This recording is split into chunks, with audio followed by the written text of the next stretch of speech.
안녕하세요, 아재 책톡입니다. 오늘은 대공황 당시 연준이 저지른 역사상 최악의 실수에 대해 이야기해보려고 합니다.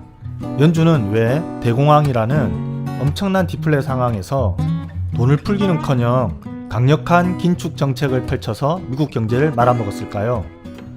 오늘날 세계 최고의 중앙은행이라고 불리우는 연준의 흑역사에 대해 알아보겠습니다.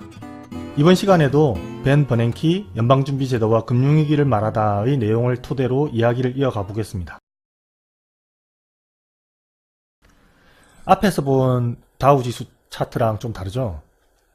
사실 이렇게 장기 차트로 보면요, 1929년에 주식시장이 대폭락하기 전에 엄청 긴 기간 동안 강세장이 진행됐다는 것을 알 수 있습니다. 다들 돈 싸들고 주식시장에 들어가서 묻지마 투자한 거죠.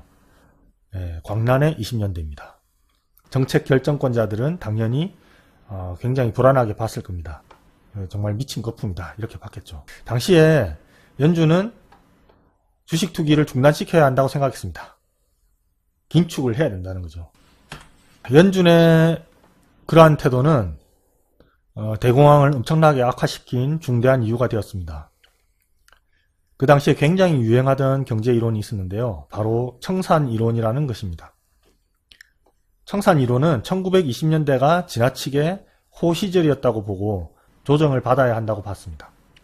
경제가 너무 빠르게 팽창했고 성장이 지나치게 많이 이루어졌고 신용도 너무 많이 풀렸다는 거죠. 주가도 너무 높고요. 이 모든 게 너무 과잉되었다. 따라서 이제 필요한 것은 디플레이션이다.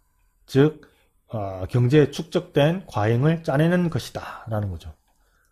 이 이론에 따르면은 대공황은 불행한 일이긴 하지만 필요하다는 것이었습니다. 거품을 없애고 경제를 다시 건전하게 돌려야 한다는 것이죠. 당시 재무장관이었던 앤드루 멜런은 당대 분위기를 반영하는 이런 말을 했다고 합니다. 노동자를 청산하라, 주식을 청산하라, 농민을 청산하라, 부동산을 청산하라. 이게 재무장관이 할 소리입니까? 어쨌든 옛날에는 이런 말도 안 되는 생각이 스마트한 거라고 여겨졌나 봅니다. 하긴 요즘도 이런 비슷한 이야기 하는 사람도 가끔 있죠.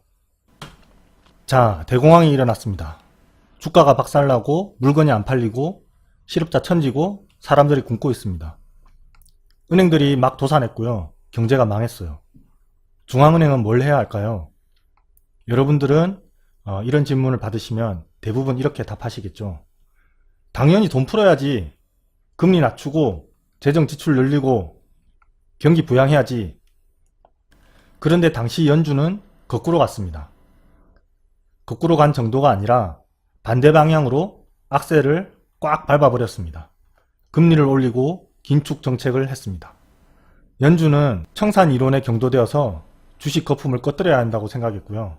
근본위제를 지키고 달러를 방어해야 한다고 생각했기 때문입니다. 그 결과 디플레이션이 심해졌고 심지어 디플레이션을 외국으로 수출해버린 격이 되었습니다. 연준이 세계경제 파국을 초래한 주역이 된 것이죠. 밀턴 프리드만이라는 유명한 경제학자가 쓴 대공황이란 책이 있는데요. 대공황기 연준의 대실패를 분석한 고전격 책입니다. 원래 이 책은 미국 화폐사라는 대작의 한 부분인데요. 그 내용 중에서도 가장 하이라이트 부분을 따로 책으로 묶은 것입니다.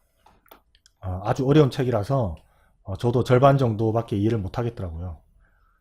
그렇지만 이 책에서 프리드만이 연준의 거꾸로 정책에 대해서 격노하는 그런 분위기를 충분히 느낄 수 있었습니다.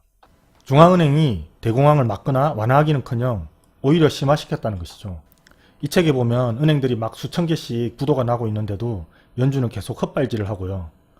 오히려 의회가 뱅크런에 대한 방책으로 강제로 은행문을 닫게 했습니다. 여기서 문을 닫는다는 것은 파산했다는 게 아니고 임시 휴업을 말하는 거죠. 또 정치권이 통화 완화를 강제해서 연준의 디플레 정책에 브레이크를 걸었습니다. 재미있는 일화가 있는데요. 2002년에 프리드만의 90살 생일 기념 컨퍼런스가 열렸다고 하는데요. 그 당시에 연준 이사회의 일원이었던 버냉키가 그런 말을 했다고 합니다. 당신들이 옳았고 우리가 틀렸습니다. 여기서 당신들은 대공황 책을 쓴 프리드만과 안나 슈워처를 말하는 거고요. 우리는 연준, 그러니까 대공황 당시의 연준을 말하는 것이겠죠. 그래서 나중에 버냉키가 연준 의장이 된 직후에 2008년 금융위기가 터졌을 때 역사의 교훈을 실천하게 되었던 것입니다. 헬리콥터 밴 소리까지 들어가면서 막강한 양적 완화 정책을 펼친 것이죠. 대공황 때는 미국의 상업은행의 절반 정도가 도산하거나 다른 은행에 합병됐다고 하는데요. 적어도 글로벌 금융위기 때는 망한 은행이 손 꼽을 정도니까 버냉키 의장이 선빵한 거라고 볼 수 있겠죠. 앞서 보여드렸던 다우존스 지수 차트를 다시 보면요. 루즈벨트 대통령이 1933년에 근본위제를 포기한 지점이 여기 부근이고요. 이때부터 주가가 반등하기 시작했죠. 루즈벨트도 화폐를 늘려서 물가 하락을 막고 경기를 부양하기 위해서는 근본위제가 필수라고 생각했던 것이죠. 이때부터 미국 경제가 강력한 반등 기류를 타지만 다시 더블디에 빠지게 됩니다. 이렇게 빌빌거리다가 결국 2차 세계대전과 함께 불황에서 탈출하게 되죠. 우리는 루즈벨트의 뉴딜 정책 때문에 대공황을 극복했다고 배웠는데요. 왜 있잖아요. 테네시강 댐 공사 같은 거. 그런데 버냉키가 쓴 이 책을 보면은 사실은 2차 대전 덕분이었다. 그런 뉘앙스를 약간 풍기고 있어요. 그런데 버냉키도 루즈벨트 대통령이 진짜 이거는 잘했다 하는 점이 두 가지가 있습니다. 하나는 연방예금보험공사를 설립해서 뱅크런을 막았다는 것입니다. 예금보험제도를 도입하자마자 매년 수천 건에 달하던 은행 도산수가 0으로 뚝 떨어졌다고 합니다. 버냉키 말로는 믿을 수 없을 정도로 효과적인 정책이었다고 하네요. 또 하나는 근본위 제도를 포기한 것이라고 합니다. 근본위제의 경직된 틀에서 풀려나 통화 공급을 확대할 수 있었고 그 결과 디플레이션이 종식되면서 경기 반등이 이루어졌다는 것이죠. 루즈벨트 대통령 덕분에 적어도 연준이 한 헛발질이 상쇄되었다고 평가합니다.